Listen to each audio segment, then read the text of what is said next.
heading out to the Australian Open to catch up with David Basheer, who's the man doing the commentary this year with Roger Rashid, and John Fitzgerald, the former Davis Cup coach, and of course, a tremendous tennis player that what a career John Fitzgerald had. How are you, David? Hi, George. How you going? Yeah, he's just walked off, but we're commentating on the Diego Schwartzman match this morning, and I'm doing Nick Kyrgios a little bit later with Wally Masur. So it's a really great day's tennis here at Melbourne Park. Now, let me tell you, last time you and I spoke, we had a great number of questions about whether the event would actually take place. You assured me that they had put enough protocols in place that would get the job done. Well, here you go. Monday started, some tremendous tennis already. What have you made? Who are the people who've impressed you and who's disappointed you? Well, I think it's a little bit too early to pick anything really because of the COVID break they had in 2020 and a lot of sort of indifferent form leading up. But I saw Popyrin beat the youngest Australian Russian-born, Alexei Popyrin. Beat David Goffin yesterday. I was impressed with Nick Kyrgios given he had injuries in the lead-up event last week and he dispatched the Portuguese in the first round. And by the way, George, there is the great man, John Fitzgerald. Wandering away from us. Exactly. Yeah, Rafael Nadal looked good yesterday. Obviously, Novak Djokovic is going to be really, really hard to beat. But out of the Australians, no one can go past Ash Barty. Her performance in destroying a substandard player for her level in the first round was absolutely outstanding. And I think she's in a great space at the moment. She just looks locked in for the battle. And with question marks over Serena over 2 weeks and maybe even Simona Halep, some niggles there, and a few other players in the women's draw, I think Ash Barty's got a great opportunity to win the first Grand Slam at the Australian Open by an Australian for a long time. Wow. Technical question. The courts apparently are supposed to be faster. Is that right? They've relayed them or they've painted them up? Or what is it? Yeah, they've relayed them and they're playing with the new Dunlop balls, which don't fluff up as much, so that they tend to go through the air a little quicker. And, with the hot conditions today and, if they get it hot in the second week, it's really going to favour guys like Nick Kyrgios if he can get through.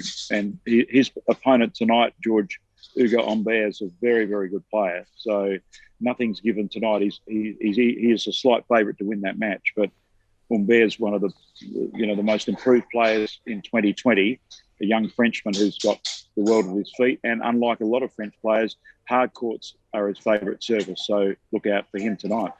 Speaking of looking out, David Basheer, I know the tournament is only a few days old, but I think I've seen the best shot of the whole tournament, and it was the tweener directed by young Nick Kyrgios against his poor Portuguese opponent who had no idea that was coming back. It was great. A tweener half-volley drop shot. Like if you could actually sort of, if you could combine three things, George, that were the most difficult in tennis, he's done them all in one shot. But the problem is, and here's the real issue, and I'd love to ask John Fitzgerald this, but he's on the table next door. We want to see less party tricks, less circus act, and more tournament performer, don't we? Hang on. Let's be honest. No. You know full well. Or maybe the combination of both. Yes, you know full well. You're a television man, you're a sports lover, and you also are a passionate tennis man for Australia. You know full well we would love to see Nick win, event after event. But can I just tell you, I get a glimpse of this young man, and can I also tell you that the only thing that gets me to turn the TV on these days is Nick. If it's Nick and Kokkinakis, I cannot hold back. I put two TVs on, if you know what I mean. They just play the sort of tennis I want to enjoy at this stage of my life. It's fabulous. George, I totally agree with you.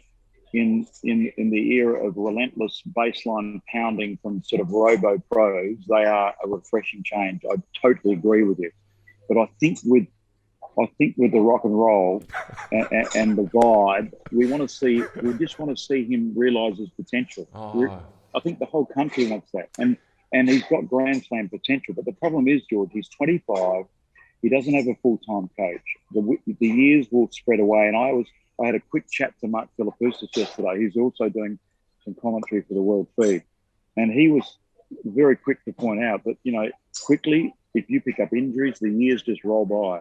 And so I just hope that's not the case for Nick Kyrgios, because with the big three now in the twilight of their career, Federer is certain to pop off soon as a genuine Grand Slam contender, which leaves Nadal maybe a couple more years, and certainly Djokovic 3 to 4 at least.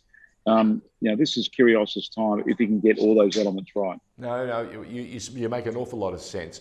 But my God, I just rejoice every time he gets onto the court. By the way, the protocols that you spoke of before the tournament started, how are they stacking up? Are people enjoying the opportunity to come and see some of the greatest tennis in the world at the moment? They are. They genuinely, in Garden Square, they're respecting, the social distancing. There's a lot of, cleansing stations around the grounds. It's very well set out. There's circles in public sort of grassed areas where people can sit with their family and enjoy tennis on the big screen. I just think it's a really good way of doing it during, a COVID crisis. They've thought about it tremendously well. Craig Tiley and Tennis Australia should be applauded, because they've had to negotiate some very, very difficult tributaries to get to this point. They've done it superbly. And I do hope the fans really enjoy it. My friends who have been down, George, have really enjoyed the experience. They bought tickets to the 3 different zones, and they've got reserved seating for those zones, which is great. The guys who bought Margaret Court got to see the outside courts yesterday and got to see some tremendous tennis. So it is a magnificent complex. So hop, skip and jump away from the CBD. So I think from that point of view, the players love this Grand Slam. Tell me something before we let you go. Do you think it's as easy to get around? Because a lot of fans may well be concerned about their safety and whether or not they can actually take in some of that wonderful experience that the tennis has always brought. Can you still get a little bit of that lovely mix, or is that still a problem? No, the mix is there. I think the atmosphere is certainly there. It's not like the electricity of years gone by. I think it's more about where we're at. Okay. As a globe. So, and I think people are really, really fortunate. They feel fortunate and privileged, both players and fans, to be watching top level sport, not just tennis, but top level sport in Melbourne at this time. And I think the players really made aware of the sacrifices Victorians have made to get to this point. And after the rumblings and a little bit of recalcitrant behaviour early on, they feel they're pretty fortunate to be at this point. Last question. What have you made of Hawkeye? I love it. And you know what they've done? They've got the heroes of emergency services, the firefighters, the pandemic workers and so forth. I don't know if you've noticed, but it's all electronic line calling, so there's no line judges. The audio's integrated within the electronic software of Hawkeye. So all the calls you're hearing are of those Australian heroes, some of which are Victorian.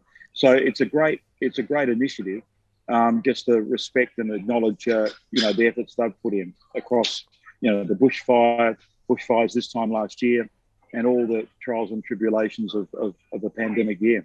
Well, it's amazing listening to your back and insight. It gives us a chance to understand that, despite the COVID initiative and taking a risk is still happening at the Australian Open. We wish you a tremendous opportunity over the next couple of weeks. Enjoy the commentary and say hi to John Fitzgerald if you ever get a chance to catch up with him again. David Basheer doing the commentary with Roger Rashid and John Fitzgerald at the Australian Open at Flinders Park. Thank you, mate.